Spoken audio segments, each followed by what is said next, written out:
जो पिता ब्राह्मण तथा वेद से द्रोह करता है वह कष्ट सूत्र में पड़ता है और उसकी भूमि ऊपर से धूप और नीचे से अग्नि तपाती रहती है। जो बिना विपत्ति आए वेद मार्ग को त्याग पाखंड से चलता है उसको अस्पत्र नरक में डालकर कोड़ों से पीटा जाता है। जो कोई राजा अथवा कर्मचारी निरपराधी को दंड देता है और ब्राह्मण का वध कर दंड देता है वह सूकर मुख नरक में गिरता है। उसको कोल्हू में डाल करके पेरा जाता है। मच्छर व खटमल आदि जीवों को जो मनुष्य भोजन करके योग्य उत्तम पदार्थ को दूसरे लोगों को बांट दिया करता है, अकेला बांट दिए बिना अकेले ही खा लेता है और पंच महायज्ञ नहीं करता है, उस मनुष्य को क्रम भोजन नरक में पटका जाता है। जहाँ कीड़े के रूप में हुए इस प्राणी को दूसरे कीड़े खाते हैं।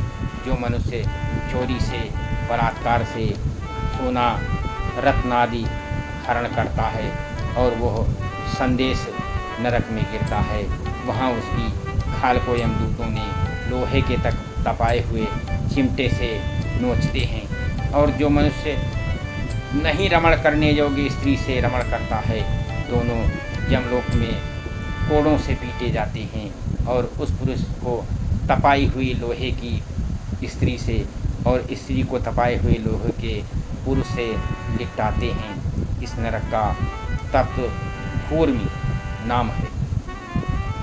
जो पुरुष पशु आदि के साथ मैथुन करता है उसको वज्र कंटक सालमली नरक भोगना पड़ता है।